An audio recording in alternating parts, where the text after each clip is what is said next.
மலையாள எழுத்துலகை தமிழ் அறிஞர்களுக்கும் தமிழ் மக்களுக்கும் அறிமுகம் செய்யும் விதமாக ஒரு புதிய முயற்சியாக இதை எடுத்துக்கொண்டு மலையாள எழுத்தாளர் வரிசையில் ஆசிரியர்களில் ஒரே ஒரு கதையை மட்டும் இங்கு நான் கூற விரும்புகிறேன். மலையாள எழுத்துலகில் மிக சிறந்த ஆசிரியராக விளங்கக்கூடிய சி.வி. பாலகிருஷ்ணன் அவர்களுடைய கதையை நான் இங்கே எடுத்திருக்கேன். அவர் பையனூருக்கு பக்கத்தால் இருக்கிற கண்ணூர் மாவட்டத்தில் பிறந்தவர். கிட்டத்தட்ட 32 புதினங்கள், சிறுகதைகள், ஏராளமான சிறுகதைகள், திரைத்துறை என பல்வேறு துறைகளில் பணியாற்றி இருக்கிற ஒரு ஆசிரியர். கேரள சாகித்ய அகாடமி அவார்டு, முட்டத்து வர்க்கி அவார்டு போன்ற பல அவார்டுகளுக்கு, பல விருதுகளுக்கு சொந்தக்காரர். பல இலக்கிய நிகழ்வுகளிலும் கலந்து கொண்டு பல்வேறு பாராட்டுகளை பெற்றவர். அவர் எழுதின ஒரே ஒரு சிறுகதையை மட்டும் நான் இங்கு கதை சொல்லியாக எனது முதல் முயற்சியாக கதையை கூறுகிறேன். தோராமலையத்து அப்படிங்கிற ஒரு கதை. தோராமலையத்து அப்படிங்கும்போது ஓயாத மழையில் அப்படின்னு சொல்லலாம்.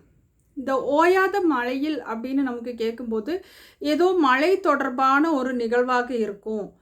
மழையை பற்றி ஏதோ சொல்கிறாங்க, இல்லை அதாவது அந்த தலைப்பை பார்க்கும்போதே மழையில் ஏதோ ஒரு நிகழ்வு நடந்திருக்கு, ஒரு சுவாரஸ்யமான நிகழ்வு அப்படிங்கிற மாதிரி தோணும். ஆனால் இது முழுக்க சின்ன கதை தான். அதாவது சி.வி. பாலகிருஷ்ணன் சாருடைய கதைகள் எல்லாமே பார்த்திங்கன்னா மன உணர்வுகளை தொடக்கூடிய கதைகளாக இருக்கிறது. இந்த கதை ஒரு பசியினுடைய கொடுமையை வெளிப்படுத்துகிற ஒரு கதையாக இருக்குது. அது அவர் சொல்லியிருக்கிற விதம் பார்த்திங்கன்னா மிக அருமையாக இருக்கும். தொடக்கத்திலேயே ஒரு சின்ன பொண்ணு பள்ளிக்கு போயிட்டுருக்கா. மலையில் ஒரு சிவப்பு நிற கொடையை கையில் பிடிச்சிட்டு அவள் பள்ளிக்கு போயிட்டுருக்கும்போது அவரை வழி மறித்து அவள் ஏற்கனவே லேட்டு, பள்ளிக்கு போகிறதுக்கு அவள் கொஞ்சம் லேட்டாகிருச்சு, கொஞ்சம் வேகமாக போகலாம் அப்படின்ட்டு கொடையை பிடிச்சிட்டு பள்ளிக்கு நடந்து போயிட்டுருக்கும்போது அந்த சின்ன பொண்ணை வழி மறித்து ஒருத்தர் கூர்மையான கல்லை எடுத்துட்டு அவள் கண்ணுக்கு பக்கத்தால் காமிச்சு பயமுறுத்துறாரு. எதுக்கு பயமுறுத்துறாரு, எதுக்காக அவர் வந்திருக்காரு என்னங்கிறது அந்த பொண்ணுக்கு தெரில. அப்புறம் கேட்கும்போது அந்த பொண்ணு ரொம்ப பயந்துருச்சு.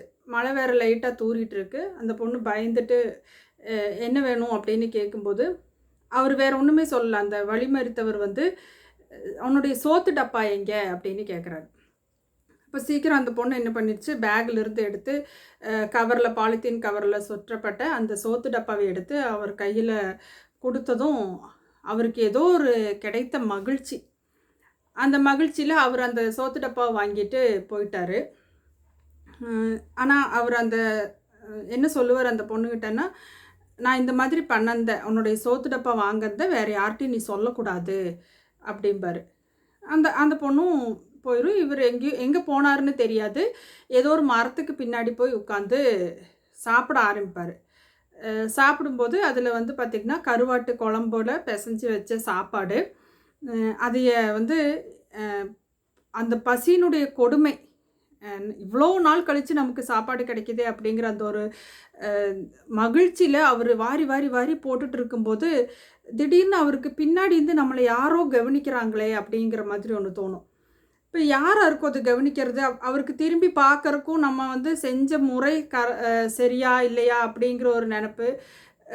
பின்னாடி திரும்பி பார்க்கலாமா, இல்லை சிக்கிருமா, இல்லை யாராவது அந்த பொண்ணு போய் கூட்டிகிட்டு வந்திருப்போமா, அந்த ஒரு உணர்வுகள் எல்லாமே அவருக்குள்ளே தூண்ட மெதுவாக திரும்பி பார்க்கும்போது பார்த்தா மரத்துக்கு பின்னாடி அந்த சோத்து டப்பா அந்த பொண்ணு தான் நின்றுட்டுருப்பாள்.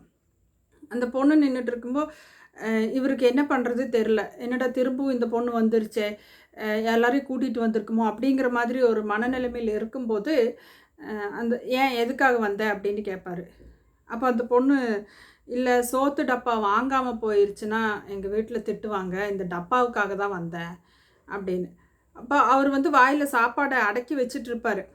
சீக்கிரம் அவர் அந்த அள்ளி அந்த வாயில் போட்டுட்டு அந்த டப்பாவை கையில் கொடுப்பார். அந்த கையில் கொடுக்கும்போது அந்த பொண்ணு கேட்கின்ற அந்த ஒரு வார்த்தை, அந்த வார்த்தை அவர் இதுவரைக்கும் தன்னுடைய வாழ்க்கையில் கேட்காத ஒரு வார்த்தை.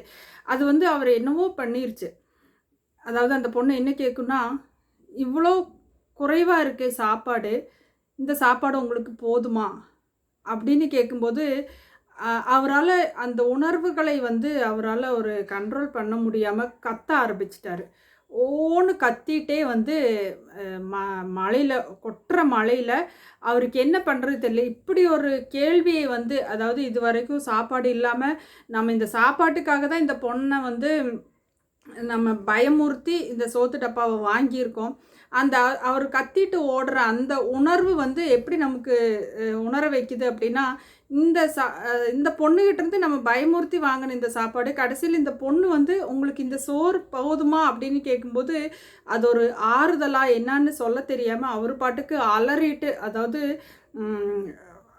ரொம்ப அடிபட்ட ஒரு மிருகம் எப்படி கத்துமோ அந்த மாதிரி அந்த அளவுக்கு ரொம்ப சத்தம் போட்டுட்டு அலறிட்டே வந்து மலையில் காட்டுக்குள்ளே போயிடுறாரு அப்படிங்கிற மாதிரி இந்த கதையை முடிச்சிருப்பாரு.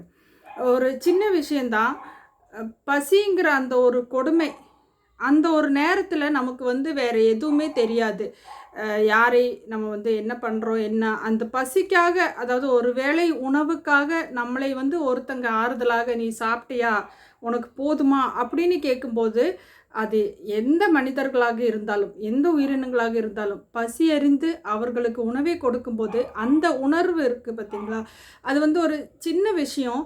ஆனால் அது நம்மை வந்து அதை உணர்கின்றவர்களுக்கும் அந்த பசியின் கொடுமையை அனுபவித்தவர்களுக்கும் அந்த உணர்வுங்கிறது அந்த பசிக்கு தேவைப்படும் போது நமக்கு சாப்பாடு கிடைக்கல அப்படிங்கும்போது அந்த உணர்வை வந்து அழகாக வெளிப்படுத்தியிருப்பார். இதுதான் வந்து தோரா மலையத்து அதாவது ஓயாத மலையில் அப்படி அதாவது அந்த மலையில் இருக்கும்போது அவர் உணர்கின்ற அந்த உணர்வுகளை வந்து இந்த கதை வந்து சின்ன கதையாக இருந்தாலும் மிக அழகாக வெளிப்படுத்தியிருக்கும். நன்றி.